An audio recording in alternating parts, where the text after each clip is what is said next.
잠언 20장 26절에서 우리 28절까지 한 목소리로 우리 함께 읽도록 합니다. 지혜로운 왕은 악인들을 키질하며 타작하는 바퀴를 그들 위에 굴리느니라. 사람의 영혼은 여호와의 등불이라. 사람의 깊은 속을 살피느니라. 왕은 인자와 진리로 스스로 보호하고 그의 왕위도 인자함으로 말미암아 견고하니라. 아멘. 오늘 본문은 인생의 끝을 내다보며 성급하게 얻은 부의 허무함과 정직한 삶의 중요성을 강조하는 본문입니다. 이런 구절들은 우리의 삶에 각자의 삶을 진정으로 돌아보게 하며 인간의 마음을 살피시는 하나님의 심판과 양심의 역할을 조명하고 있습니다. 더불어 징계와 훈련이 우리 사람의 깊은 악을 다스리는 데 필요하다는 것을 가르치고 있어요. 오늘 본문이 무엇을 말하고자 하는지 함께 살펴보도록 하겠습니다. 내용 관찰 1번입니다. 솔로몬은 사람들에게 스스로 악을 갚지 말고 무엇을 하라고 권면합니까? 22절 말씀을 보니 솔로몬은 이렇게 말하죠. 악을 갚겠다 말하지 말고 여호와를 기다리라. 그가 너를 구원하시리라고 권면합니다. 이 말씀은 이 사람이 개인적으로 복수하거나 악에 대해 보복하려는 마음을 버리고 하나님의 때를 신뢰하며 기다리라는 것을 우리에게 의미하고 있습니다. 하나님께서 친히 공의를 세우시고 억울함을 풀어주실 것이라는 약속이 담겨 있어요. 즉 순간적인 분노나 내 생각, 내 계획, 자기 방식으로 해결하지 말고 하나님의 주권과 정의를 믿고 인내하라는 말입니다. 내용 관찰 2번입니다. 한 치 앞을 알 수 없는 사람의 걸음은 누가 인도하십니까? 사람의 걸음은 여호와로 말미암나니 사람이 어찌 자기 길을 알 수 있으랴라고 솔로몬은 말하고 있어요. 이 말씀은 인간의 삶이 자신의 계획이나 능력에 의해서 결정이 되는 것이 아니라 하나님의 주권적인 인도하심 속에 있다라고 우리에게 분명하게 말합니다. 사람은 자신의 미래를 정확히는 알 수 없지만 하나님은 우리의 모든 길을 아시고 우리의 앞길을 선한 길로 친히 인도해 주시죠. 그러므로 우리는 자신의 한계와 연약함을 인정하며 하나님을 신뢰하며 이 믿음의 길을 걸어가야 된다는 이 교훈을 담고 있는 겁니다. 연구와 묵상을 봅니다. 솔로몬은 왜 사람들에게 인내심을 가지고 여호와를 기다리라고 권면합니까? 솔로몬은 사람들이 악을 당했을 때, 피해를 당했을 때 자연스럽게 복수하고 싶은 마음이 들지만 그러한 본능에 충실하지 않고 충동을 따르지 않고 오히려 여호와를 기다리고 여호와를 따르라고 분명하게 권면합니다. 이것은 인간의 보복은 완전할 수 없고 이런 복수와 악은 또 다른 악을 낳거나 더 큰 상처를 남길 수 있기 때문입니다. 인간은 감정에 치우쳐서 판단하고 행동할 때가 많지만 우리 하나님은 그렇지 않아요. 우리 하나님은 모든 상황을 온전하게 아시며 완벽한 때에 공의와 정의를 세우시는 분이기 때문입니다. 솔로몬은 우리의 억울함이나 분노를 즉각적으로 해결하는 대신 하나님의 공의로운 개입과 하나님의 그런 간섭하심을 신뢰하며 기다리라고 말합니다. 솔로몬이 본문에서 말하고 있는 이 기다리라 이 단어는 단순히 참고 그냥 모든 것을 견디라는 그 뜻이 아닙니다.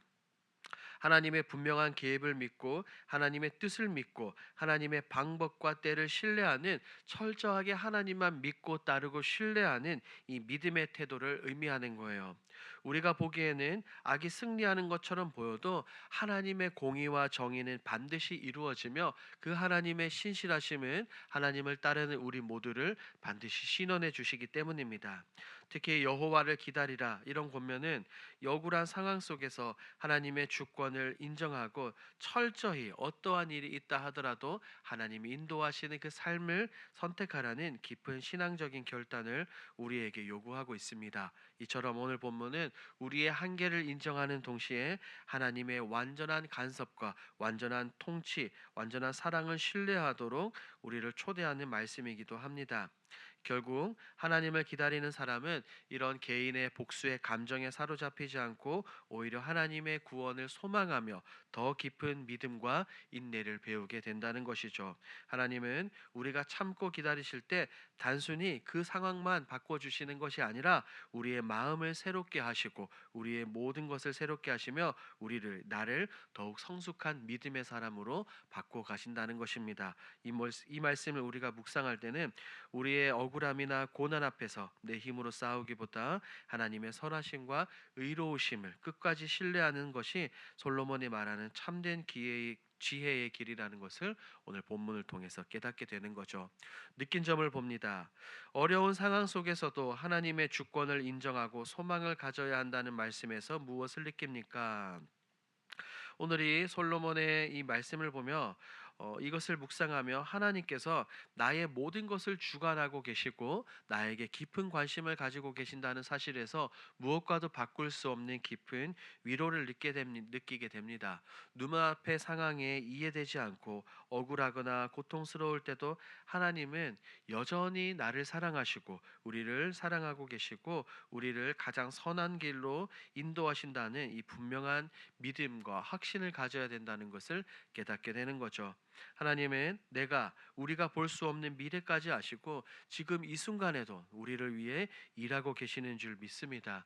때로는 그런 기다림이 길고 때로는 답답함이 몰려오지만 그 기다림 속에서도 하나님의 뜻은 한순간도 멈추지 않고 일하고 계신다는 것을 우리는 믿어야 합니다. 그래서 저는 이 본문을 대하며 내 감정이나 내 상황이 휘둘리지 않고 하나님의 선하신 뜻을 신뢰하며 끝까지 소망을 품고 기다려야 되겠다는 것을 다짐하게 됩니다. 하나님을 신뢰하는 기다림은 단순히 시간이 지나기를 견디는 것이 아니라 하나님의 손길을 기대하며 철저한 신뢰와 인내, 믿음으로 반응한다는 것을 깨닫게 되는 거죠. 적용입니다. 하나님의 방법을 바라보지 않고 먼저 내 힘과 세상의 방법을 사용하려 했던 때는 언제입니까? 저는 인생의 이런 중요한 순간 때마다 하나님의 뜻을 충분히 구하지 않고 내 생각과 내 판단, 세상의 기준을 따라 선택했던 때가 있습니다. 특별히 경제적인 어려움을 겪을 때 조급한 마음에 기도나 사람의 좋은 이런 거 따르기보다 그냥 제 개인의 생각과 판단으로 여러 가지 결정을 내렸던 적이 있습니다. 결과적으로 그 길은 평안보다 더 큰 불안과 후회를 남겼어요. 성경을 보면 아브라함과 사라가 이런 비슷한 실수를 했죠. 하나님이 주신 약속을 끝까지 기다리지 못하고 하갈을 통해 자녀를 얻었죠. 그 선택은 오히려 갈등과 문제를 가지고 왔습니다. 마찬가지입니다. 이런 조급함으로 인한 선택이 문제를 키웠다는 것을 깨달으며 하나님께서 약속하신 길은 우리 사람이 생각하는 길보다 생각보다 훨씬 완전하고 선하다는 진리를 다시 깨닫게 됩니다. 이런 경험들을 통해 우리가 앞으로 급할수록 내 방법, 내 생각이 아니라 하나님의 방법을 먼저 구하며 인내하는 믿음을 실천해야 되겠다는 결단으로 나아가게 되는 거죠. 마지막 결단을 봅니다. 내 삶의 주인이 하나님이심을 인정하고 어려움 속에서도 소망을 잃지 않기 위해 무엇을 결단하겠습니까? 성경을 보면 요셉도 억울한 고난을 겪었지만 끝까지 하나님을 신뢰하며 소망을 잃지 않았습니다. 결국 하나님은 하나님의 때에 요셉을 높여주셨죠. 이 말씀을 통해 우리 역시 어떠한 어려움이 닥쳐도 내 삶의 주인이 하나님이신 것을 깨닫고 믿고 끝까지 신뢰하기로 다음과 같이 두 가지를 간단히 오늘 삶 속에 결단해 보는 것은 어떨까요? 첫 번째, 오늘 하루를 시작할 때 짧게라도 하나님이 제 삶의 주인이십니다라고 고백하는 것입니다. 그러며 내가 내 인생을 살아가는 것이 아니라 하나님께 모든 것을 맡겨드리는 것이죠. 두 번째, 힘들거나 낙심되는 순간마다 하나님께서 나를 인도하신다라는 이 잠언과 시편의 말씀을 한 번 이상 읽고 믿음으로 고백하는 것입니다. 이렇게 하며 하나님께서 나를 인도하신다는 것을 깨닫고 우리가 좌절하거나 낭망하지 않을 수 있습니다. 이것을 기억하시고 오늘 하루의 삶 가운데 그리고 앞으로 달려나갈 우리의 모든 순례의 길 가운데 이것을 실천하시는 저와 여러분들이 되길 우리 주님의 이름으로 축복합니다. 아멘. 오늘 들은 말씀을 기억하며 오늘 마음을 다해 함께 기도하도록 하겠습니다. 첫 번째, 끝까지 하나님을 신뢰하며 달려가게 하옵소서. 두 번째, 내 걸음을 인도하시는 하나님을 온전히 바라보며 하나님과 함께 걷는 기쁨을 누리게 하옵소서. 우리 4월 마지막 공동기도 제목입니다. 공사 시작부터 완공에 이르기까지 모든 과정에 하나님의 은혜가 충만하게 하옵소서. 리모델링을 통해 교회가 더욱 든든히 세워지고 주님의 영광이 나타나게 하옵소서. 이와 같은 공동 기도 제목으로 기도하시고 여러분들이 가지고 오신 개인 기도 제목으로 우리 자유롭게 기도하시다가 돌아가겠습니다. 우리 주여 힘차게 부르시고 기도합니다. 주여